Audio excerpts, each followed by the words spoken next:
Hello പ്രിയപ്പെട്ടവരെ, നമ്മളുടെ വീടുകളിലൊക്കെ ഉപയോഗിക്കുന്ന സാധാരണ ഇൻഡക്ഷൻ ഫാനിനെ ഒരു 10 മിനിറ്റ് കൊണ്ട് തന്നെ നമുക്ക് BLDC റിമോട്ട് ഫാൻ ആക്കി മാറ്റാം. ഇതിൻ്റെ വേറെ ഒരു സാധനം നമ്മൾ പഴയ ഫാൻ്റെ ഒന്നും എടുക്കണമെന്ന്, ഈ ബോഡി മാത്രം പുള്ളി നല്ല കൃത്യമായിട്ട് അഴിച്ചിട്ട്, ലീഫൊന്നും നമുക്ക് ആവശ്യമില്ല. അപ്പോൾ എനിക്ക് അയച്ചു തന്നിട്ടുണ്ട് കേട്ടോ. ഇത് നല്ല കണ്ടപ്പോൾ തന്നെ നല്ല വൃത്തിയുള്ള ബോഡിയാണ്. വളരെ സിമ്പിളായിട്ട് ഇത് ആർക്കും, ഒരു കൊച്ചു കുട്ടിക്ക് പോലും വളരെ സിമ്പിളായിട്ട് മാറും. ഇതിനകത്ത് സോൾഡറിങ്ങോ സംഭവങ്ങളോ ഒന്നും ആവശ്യമില്ല. നിങ്ങൾക്ക് വീഡിയോ കണ്ടിട്ട് അവസാനം വരെ കാണുമ്പോൾ എല്ലാം മനസ്സിലാവും. ഇതാണ് അലുമിനിയം ബോഡി കണ്ടോ, ഇത് കാണുമ്പോൾ തന്നെ മനസ്സിലാവും. ഇരുമ്പിൻ്റെ ബോഡി നമ്മൾ എടുക്കരുത്, ഇരുമ്പിൻ്റെ ബോഡി ഉണ്ട്. അതുപോലെ തന്നെ നമുക്ക് മറ്റേ ഈ കാസ്റ്റേൺ ബോഡിയൊക്കെ വരും, പഴയ ഫാനൊക്കെ ഉണ്ട്. അതൊന്നും നമുക്ക് ഈ BLDCയിലേക്ക് കൺവേർട്ട് ചെയ്യാൻ പറ്റത്തില്ല. അപ്പോൾ ഇതാണ് അതിൻ്റെ കിറ്റ് എന്ന് പറയുന്ന സംഭവം. BLDC കൺവേർഷൻ ചെയ്യാനുള്ള കിറ്റാണ്. ഇതിനകത്ത് കുറച്ച് ഐറ്റംസ് സാധനങ്ങളൊക്കെ വരുന്നുണ്ട്. വളരെ സിമ്പിളാണ്. അതെന്തൊക്കെയാണെന്ന് നമുക്ക് നോക്കാം. ഇതിൻ്റെ കൂടുതൽ വന്നിരിക്കുന്ന അതിൻ്റെ മുകളിൽ വയ്ക്കുന്ന കനോപ്പി, ഫാനിൻ്റെ മുകളിൽ വരുന്ന കനോപ്പി. പിന്നെ ഇതാണ് ഇതിൻ്റെ മെയിൻ താരം, ഇതിൻ്റെ PCB ആണ്. വളരെ സിമ്പിളാണ്. രണ്ട് സെക്ഷൻ കണക്ഷനുകളുണ്ട്. അതിനകത്ത് ഈ 3 വയർ നമ്മൾ കോയിലിട്ട് കൊടുക്കും.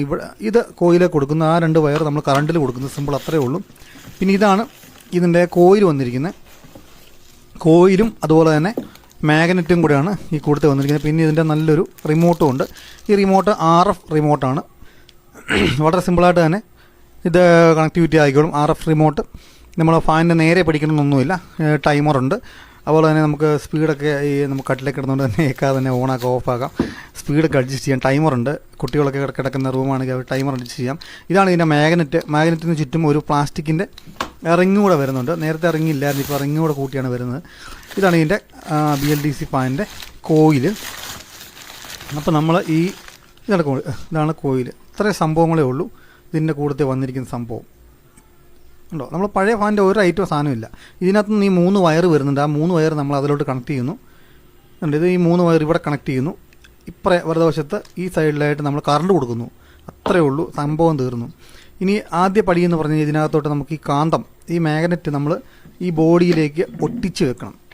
നമ്മൾ പ്രത്യേകം ശ്രദ്ധിക്കുക, നമ്മൾ അടിയിലത്തെ ബോഡിയിൽ ഒട്ടിക്കില്ല, മുകളിലത്തെ ബോഡിയിലാണ്. അതുകൊണ്ട് ഈ ഹോളുള്ള ബോഡിയിൽ നമ്മൾ ഒട്ടിക്കാവുള്ളൂ, കാന്തം ഒട്ടിക്കാവുള്ളൂ ഉണ്ടോ. ഇത് വളരെ എടുത്ത് വച്ചപ്പം തന്നെ വളരെ ചില ബോഡിയിലൊക്കെ സീറ്റാക്കണമെങ്കിൽ നമ്മൾ ഉരയ്ക്കണം. ഇത് ഉരയ്ക്കേണ്ട ഒന്നും വന്നില്ല കേട്ടോ. ഇങ്ങനത്തെ വളരെ അപൂർവമാണ് കിട്ടുന്നത്. അപ്പോൾ നിങ്ങളുടെ ഇരിക്കുന്ന ഫാനൊക്കെ അടിച്ചു നോക്കുന്നുണ്ട്. വെച്ചപ്പം തന്നെ വളരെ സിമ്പിൾ. പണി തീർന്നു, മെയിൻ പണി ഇതിൻ്റെ തീർന്നു. ഇതിനകത്ത് ഉരയ്ക്കലായിരുന്നു മെയിൻ പണി വരുന്നത്. ഇതിപ്പം ഉരയ്ക്കേണ്ട ആവശ്യമൊന്നുമില്ല, കറക്റ്റ് സീറ്റിംഗ് ആണ്. ഇത് വെച്ചാൽ നല്ല സ്മൂത്തായിട്ട് വർക്ക് ചെയ്യും കേട്ടോ. അപ്പോൾ നമ്മൾ ഇളക്കി എടുക്കുമ്പോൾ തന്നെ ഇതിന് നമ്മളെ ബെയറിംഗ് ഒക്കെ നോക്കിക്കോണേ. അപ്പോൾ നമ്മൾ ഈ ഹോളുള്ള ഇതിനകത്തോടെ നമ്മുടെ ഈ കോയിലങ്ങ് ഇറക്കുവാണ്. ഈ ഹോളിൽ കൂടെ നമ്മൾ ഈ കോയിൽ നേരെ ഇറക്കുവാണ്. ഇത് രണ്ട് ബെയറിംഗ് ആണ് വരുന്നത് കേട്ടോ. അടിയിലൊരു ചെറിയ ബെയറിംഗ്, മുകളിലൊരു വലിയ ബെയറിംഗ് ആണ്. എല്ലാ ഫാനും അങ്ങനെ തന്നെ വരുന്നത്. കോമൺ ആയിട്ട് സാധാരണ ബേസ് മോഡൽ ഫാനിനെല്ലാം അങ്ങനെ വരുന്നത്. ഇനി കയറാൻ പ്രയാസമുണ്ടെങ്കിൽ ചെറിയൊരു ക്ലോത്ത് വാട്ടർ പേപ്പറോ വല്ലതും എടുത്തിട്ട് ചെറുതായിട്ടൊന്ന്, ഒത്തിരി ഗ്രൈൻഡ് ചെയ്യേണ്ട കാര്യമൊന്നുമില്ല, ചെറുതായിട്ടൊന്ന് ആ തുമ്പ് മാത്രം ഒന്ന് ഉരച്ച് കൊടുത്തു കഴിഞ്ഞാൽ വളരെ സ്മൂത്തായിട്ട് കയറിക്കോളും. പഴയ ബെയറിങ്ങിന് വല്ല തുരുമ്പൊക്കെ ഉണ്ടെങ്കിൽ ഇച്ചിരി ഗ്രീസ് ഇട്ട് കൊടുത്തു കഴിഞ്ഞാൽ ഇതിപ്പം കണ്ടോ, ഇത് കറക്റ്റാണിത്. ഈ ബെയറിങ് കറക്റ്റാണ്. നല്ല ബെയറിംഗ് ആണെന്ന് നോക്കിയായിരുന്നു. ബെയറിങ്ങിന് പ്രശ്നങ്ങളൊന്നുമില്ല. ഈ 2 ബെയറിങ് നല്ലതാണ്. നിങ്ങൾ അഴിക്കുമ്പോൾ എന്തെങ്കിലും ബെയറിങ്ങിന് ഇളക്കമൊക്കെ ഉണ്ടെങ്കിൽ ആ ബെയറിംഗ് ഒന്ന് മാറി വിടുന്നത് നല്ലത്. ബെയറിങ്ങിന് വലിയ വിലയൊന്നുമില്ല. പിന്നെ നമുക്ക് മെയിനായിട്ട് ഇതിനകത്ത് വേണ്ടൊരു സംഭവമാണ്, ഇത് പത്രമൊക്കെ കിട്ടി വരുന്ന പ്ലാസ്റ്റിക്കിൻ്റെ ഒരു തരം വള്ളിയാണേ. ആ വള്ളിയുടെ 2 പീസ് ഞാൻ എടുത്തിട്ടുണ്ട്. ആ 2 പീസ് നമുക്ക് ഈ അളവ് വെച്ച് മുറിക്കണം. ഈ അളവ് വെച്ച് മുറിച്ച് 2 പീസ് നമുക്ക് അലൈൻമെൻറ്റ് ചെയ്യാൻ വേണ്ടിയാണ്. 2 പീസ് ഞാൻ മുറിച്ച് 2 പീസ് എടുത്തിട്ടുണ്ട്. എന്നിട്ട് നമുക്ക് നമ്മുടെ കോയിൽ ഇതിൻ്റെ ഉള്ളിൽ, പിന്നെ വേണ്ട ഒരു പ്രധാന മെയിൻ സാധനം ഈ പശയാണ് കേട്ടോ. ഈ സൂപ്പർ ഗ്ലൂ പശ നമുക്ക് വേണം. പശ ഇപ്പോൾ ഒന്നും ഒഴിക്കേണ്ട, ലാസ്റ്റ് ഒഴിച്ചാൽ മതി. അപ്പോൾ കോയിൽ വളരെ ശ്രദ്ധയോടുകൂടി ഇങ്ങനെ കയറ്റി മൊത്തം ഇറക്കരുത്. ഇത്രയും ഭാഗത്ത് വെക്കുക കേട്ടോ, ഇത്രയും ഭാഗത്ത് വെക്കുക. ഞാൻ പശ ഒഴിച്ച് ഒട്ടിച്ചിട്ടില്ല, കോയിൽ പകുതി ഇറക്കി വെച്ചിട്ടുണ്ട്. ഇനിയിപ്പം നമുക്ക് അലൈൻമെൻറ്റ് ചെയ്യാം. അലൈൻമെൻറ്റ് ചെയ്യാനായിട്ട് ഈ ഗ്യാപ്പ് നമുക്കവിടെ കിട്ടണം. ആ ഗ്യാപ്പ് കിട്ടാൻ വേണ്ടിയാണ് നമ്മൾ ഈ വള്ളിയുടെ കനം കറക്റ്റ് ഗ്യാപ്പാണ്. ഇത് നേരെ ഓപ്പോസിറ്റ് ഈ വള്ളി ഇങ്ങനെ ഇറക്കി വെക്കുകയാണ്. പരന്ന വള്ളി ആയതുകൊണ്ട് അതിൻ്റെ ഒരു കനം മതി. ആ ഒരു കനത്തിലാണ് ഇതിന് ഇൻഡക്ഷൻ കിട്ടി ഇത് കറങ്ങുന്നത് കണ്ടോ. ഇപ്പം 4 സൈഡിൽ നമ്മൾ അതിൻ്റെ അലൈൻമെൻറ്റ് ആ ഒരു ഡിസ്റ്റൻസ് കറക്റ്റാകാൻ വേണ്ടിയാണ് ആ സാധനം വെച്ചേക്കുന്നത് കേട്ടോ. മനസ്സിലായല്ലോ, കാര്യം മനസ്സിലായല്ലോ അല്ലേ.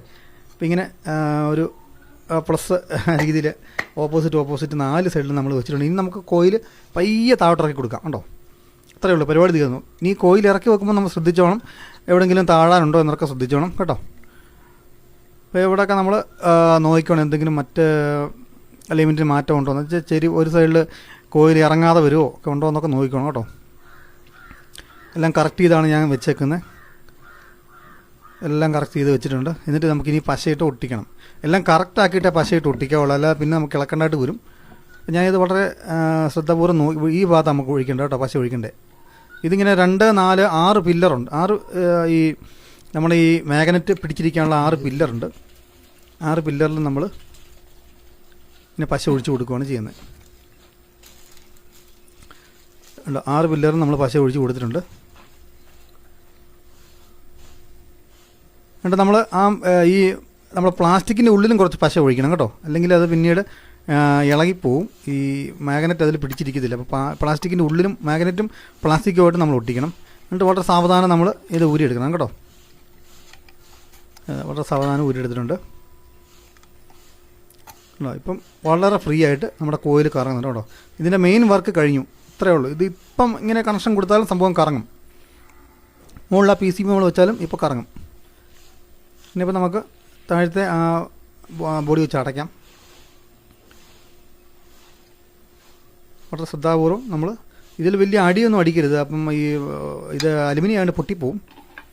പിന്നെ നമ്മൾ അടയ്ക്കുമ്പോൾ ശ്രദ്ധിക്കേണ്ട വേറൊരു കാര്യം തന്നെ, ഈ സ്ക്രൂ വരുന്ന പോർഷനുണ്ട്, ആ സ്ക്രൂ വരുന്ന ഭാഗത്ത് ഒരു മാർക്ക് ചെയ്യണം.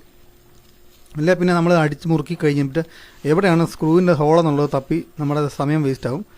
അപ്പോൾ അതിനായിട്ട് ഒന്ന് മാർക്ക് ചെയ്യണം. അപ്പോൾ ഇവിടെ മുകളിലൊക്കെ അടി വരുന്നതായതുകൊണ്ട് നമ്മൾ ഈ വയർ ഇങ്ങനെ എടുത്ത് ഔട്ടിടണം. പിന്നെ സ്ക്രൂവിൻ്റെ ഭാഗം ഞാൻ ചെറുതായിട്ടൊന്ന് മാർക്ക് ചെയ്തിട്ടുണ്ട്. മരത്തിൻ്റെ കട്ട വെച്ച് അടിക്കാവുള്ളൂ. ഇരുമ്പിൻ്റെ നമ്മൾ ഹാമർ ചുറ്റിയൊന്നും വെച്ച് അടിക്കാൻ പാടില്ല. അപ്പോൾ കറക്റ്റായിട്ട് സീറ്റായിട്ടുണ്ട് കേട്ടോ. കറക്റ്റായിട്ട് കയറി, വലിയ ബലപ്രയോഗത്തിൻ്റെ ഒന്നും ആവശ്യം വന്നില്ല.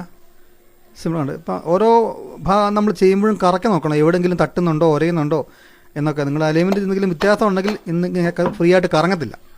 അവിടെ ടൈറ്റായിട്ട് നിൽക്കുക, അല്ലെങ്കിൽ എവിടെയെങ്കിലും കയറി ഉരയും. അപ്പോൾ അങ്ങനെ കയറി ഉരയുമ്പോൾ തന്നെ ഈ BLDC ഫാൻ ആയതുകൊണ്ട് അത് സെൻസ് ചെയ്തിട്ട് എവിടെയെങ്കിലും പ്രശ്നമായിട്ട് കണ്ടിട്ട് കറങ്ങത്തില്ല. 2 ബസറടിച്ചിട്ട് കീന്ന് 2 ബസറടിച്ചിട്ട് നിന്ന് പോകത്തേ ഉള്ളൂ. അപ്പം അലൈൻമെൻറ്റ് കറക്റ്റാക്കിയിട്ട് മാത്രമേ ഈ സ്ക്രൂ എല്ലായിട്ട് മുറുക്കാവുള്ളൂ. അത് ഉണ്ടോ, ഇപ്പോൾ തടസ്സങ്ങളൊന്നുമില്ല, മറ്റുറച്ചിലോ പ്രശ്നങ്ങളൊന്നുമില്ല. ഇനി നമ്മുടെ PCB നമുക്ക് വെച്ച് മുറുക്കാം.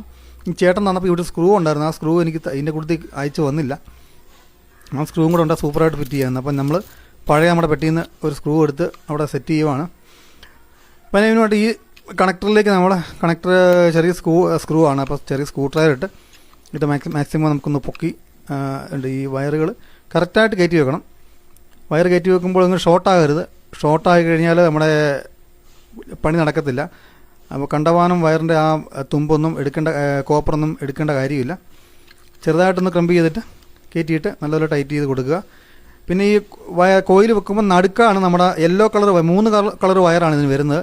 യെല്ലോ വരുന്നുണ്ട്, ഇവിടെയാണ് നമ്മുടെ KCB ഇൻപുട്ട് കൊടുക്കേണ്ടത്. യെല്ലോ വരുന്നുണ്ട്, ബ്ലൂ വരുന്നുണ്ട്, അതുപോലെ റെഡ് വരുന്നുണ്ട്. യെല്ലോ കളറാണ് സെൻറ്ററിൽ വരുന്നത്, ബ്ലൂവും നമ്മുടെ ഗ്രീനും ഇടത്തും വലത്തും വരും. യെല്ലോ എപ്പോഴും സെൻറ്ററിലായിരിക്കും ലൈൻ കളർ കോഡിൽ വരുന്നത്. അപ്പോൾ ബാറ്ററി ഇടുന്ന റിമോട്ടിൽ ബാറ്ററി ഇടുന്ന പ്രത്യേകം ശ്രദ്ധിക്കണം. പുതിയ ബാറ്ററി ഇടാവുള്ളൂ. എന്നിട്ടാണ് ഇത് പെയർ ചെയ്യണം. പെയർ ചെയ്യുന്നത് എങ്ങനെയെന്നൊക്കെ ഞാൻ കിറ്റ് വാങ്ങിക്കുന്നതിനോട് പറഞ്ഞു തരാം. അപ്പോൾ ഇത് പെയർ ചെയ്തിട്ടുണ്ട്. നമ്മൾ പെയർ ചെയ്തിട്ട് റിമോട്ട് ബട്ടൺ ഓൺ ചെയ്യുമ്പോഴത്തേനും ഇത് ഈ BLDC ഫാനിൻ്റെ മറ്റൊരു ഇതെന്ന് പറഞ്ഞാൽ നമ്മൾ സാധാരണ ഇൻഡക്ഷൻ ഫാനൊക്കെ നമ്മൾ ഈ ലീഫ് അഴിച്ചു വെച്ചിട്ട് ഓണാക്കിയാൽ വളരെ സിമ്പിളായിട്ട് കറങ്ങും. പക്ഷേ BLDC ഫാൻ അങ്ങനെ കറങ്ങത്തില്ല. കാരണം വെച്ചാൽ കുറച്ച് സമയം കറങ്ങിയിട്ട് അത് ഓഫായി പോവും, അത് സ്ലീപ്പ് മോഡിലേക്ക് മാറും. അതൊരു സേഫ്റ്റിയുടെ ഭാഗമോ അല്ലെങ്കിൽ അങ്ങനെ എന്തെങ്കിലും സംഭവമാണെന്ന് എനിക്ക് തോന്നുന്നത്. അത് ഫാനിൻ്റെ ലീഫ് ഇട്ടാൽ മാത്രമേ ആ കറക്റ്റ് ഒരു ബാലൻസിങ് വന്നാൽ മാത്രമേ കറക്റ്റായിട്ട് കറങ്ങത്തുള്ളൂ. ആ ചെറിയ സ്പീഡിലൊക്കെ കറങ്ങത്തുള്ളൂ. ഇല്ലെങ്കിൽ അങ്ങനെ ഒരേ സ്പീഡിൽ തന്നെ കറങ്ങത്തുള്ളൂ. ഇതിപ്പോൾ RF റിമോട്ടാണ്. റിമോട്ടിൽ തന്നെ നമുക്ക് ഓണാക്കാം, ഓഫാക്കാം, ടൈമർ മോഡ് വെക്കാം. കറണ്ട് ചാർജ് 28 വാട്ട്സ് മാത്രമേ ഇതിൻ്റെ സ്റ്റാർട്ടിങ് കറണ്ട് എടുക്കത്തുള്ളൂ. നമ്മൾ ഫുൾ സ്പീഡൊക്കെ വിടുവാണെങ്കിൽ ഒരു 30-32 വാട്ട്സ് ഒക്കെ കറണ്ട് എടുക്കും. വളരെ കറണ്ട് ചാർജ് കുറയും. അപ്പോൾ സാധാരണ നിങ്ങളുടെ വീട്ടിലിങ്ങനെ കത്തിപ്പോയ ഫാനൊക്കെ കിടക്കുന്നുണ്ടെങ്കിൽ ഈ കൺവേർഷൻ കിറ്റ് ഉപയോഗിച്ച് മാറ്റാം നിങ്ങൾക്ക്. പഴയ ഫാനൊക്കെ ഉണ്ടെങ്കിൽ, പഴയ ഇൻഡക്ഷൻ ഫാനൊക്കെ ആണെങ്കിൽ ഒരു 60 വാട്ട്സ് എന്നൊക്കെ എഴുതിയിട്ടുണ്ടെങ്കിലും 80-85 വാട്ട്സ് ഒക്കെ കറണ്ട് എടുക്കുന്നുണ്ട്. അപ്പം നമ്മൾ ഇതിങ്ങനെ ഫിറ്റ് ചെയ്ത് കഴിഞ്ഞിട്ട് ഇങ്ങനെ ലോഡ് പിടിക്കണമെന്ന് നോക്കണം. ഒരു സ്ക്രൂ ഡ്രൈവർ കൊണ്ട് ഇങ്ങനെ കോർത്തിട്ട് വെച്ച് നമ്മൾ വലത് കൈ കൊണ്ട് ഇങ്ങനെ കൈ ഒന്ന് ചെറുതായി സൈക്കിളിൽ നിന്നൊക്കെ ബ്രേക്ക് കൊടുക്കുന്ന പോലെ സൈഡിലൊന്ന് ടൈറ്റ് ചെയ്ത് നമ്മൾ നോക്കണം, മുറുകുന്നുണ്ടോ എന്ന് നോക്കണം. മുറുകുന്നുണ്ടോ എന്നല്ല, ഇങ്ങനെ ലോഡ് പിടിക്കുമ്പോഴത്തേനും ഇത് ഓഫായി പോകണ്ടോ എന്ന് ശ്രദ്ധിക്കണം.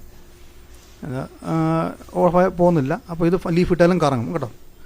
അപ്പോൾ കിറ്റ് വേണ്ടവർ ഈ വാട്സപ്പ് നമ്പറിൽ കോൺടാക്ട് ചെയ്യുക, നിങ്ങൾക്ക് അയച്ചു തരുന്നതാണ്. 2 വർഷം വാറണ്ടി ഉള്ള കിറ്റാണ്. അപ്പോൾ എന്തെങ്കിലും സംശയങ്ങളൊക്കെ ഉണ്ടെങ്കിൽ ഈ കൊടുക്കുന്ന വാട്സപ്പ് നമ്പറിൽ നിങ്ങൾക്ക് ഫാൻ കിറ്റെന്ന് എഴുതി ഇട്ടാൽ മതി. അപ്പോൾ അതെല്ലാം പറഞ്ഞുതരാം കേട്ടോ. ഓക്കെ. അപ്പോൾ നിങ്ങൾ ഒരു കിറ്റ് വാങ്ങിച്ചിട്ട് ഇതുപോലെ BLDCയിലേക്ക് കൺവേർട്ട് ചെയ്യുമ്പോൾ തന്നെ കറണ്ട് ബില്ലിൽ നല്ല മാറ്റം വരും, ഒരു ഫാൻ മാറുമ്പോൾ തന്നെ. അപ്പോൾ ആദ്യം വരുന്ന ബില്ലിൽ നോക്കുക, മാറ്റം ഉണ്ടെങ്കിൽ ഇതുപോലെ തുടർന്നും ഒന്നെങ്കിൽ പുതിയ ഫാൻ വാങ്ങുക, അല്ലെങ്കിൽ ഇതുപോലെ BLDC കൺവേർഷൻ കിറ്റ് വാങ്ങിച്ച് മാറുക. ഓക്കെ, അങ്ങനെ നമുക്ക് കറണ്ട് ചാർജിൽ നല്ല വ്യത്യാസം വരുത്താം.